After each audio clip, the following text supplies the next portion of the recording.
What are the factors that block successful implementation of raising a reader? Well, normally I would say underestimation of the time and effort needed to assemble the red book bags and plan and conduct trainings. But that is what I can offer you to assemble your red book bags and conduct your workshops. All you need to do is contact me to schedule these. Otherwise, the book bag assembly does take a little time up front, but once that is completed, the checking out and checking in of the bags takes minutes at a time. It is a good idea to assemble your own book bags so that you can familiarize yourself with the book titles. Another factor is lack of implementer involvement in the process. This is where buy-in is so important. You, as the implementers, need to want to be part of the process. By me doing all the prepping of the books and the bags and the workshops, it takes away your voice and feeling of ownership of the program. But at the same time, it has been shared with me by teachers that they have more to do than they have time in a day. I do all the work that I do to support you, the teachers, in order to make the process easier, in hopes that that would help keep the program going and put books into your family's homes. Lack of good interpretation of the research is another factor.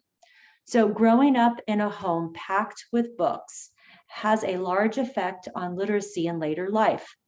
But a home library needs to contain at least 80 books to be effective, according to new research. Raising a reader brings a minimum of 75 to 100 books into your family's homes. Kind of depends whether or not it's a preschool age program or a school age program. And not just any books, but award-winning bilingual and bicultural books. And I'm not even counting any books they may have already had in their homes or books they borrowed from the library. These families need books in their homes. They can never have too many books. Another factor is high staff turnover. Now, this has often been a problem.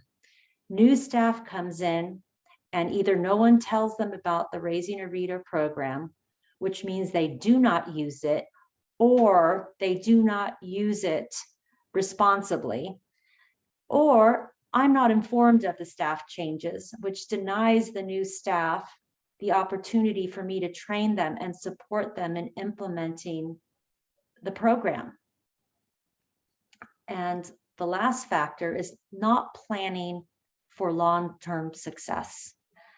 The Raising a Reader program is most powerful when communities are able to continually run the program year after year and help families continue to practice and build home-based literacy skills with their children. To create systematic change in the community, a successful Raising a Reader implementation includes having a sustainability plan in place to keep the program running for the long term. You see, year after year, many of the Marin Raising a Reader classrooms were missing more materials than the 5% material replacement policy could replace. The difference of what the policy would pay versus what the school was responsible for was so much more than it should have been. For this reason, Raising a Reader Marin had to implement that 5% policy in the 2018-2019 school year, or else there was just no way to sustain the program in Marin ourselves. We need help taking care of the program, talking to families about the importance of the program and taking care of it.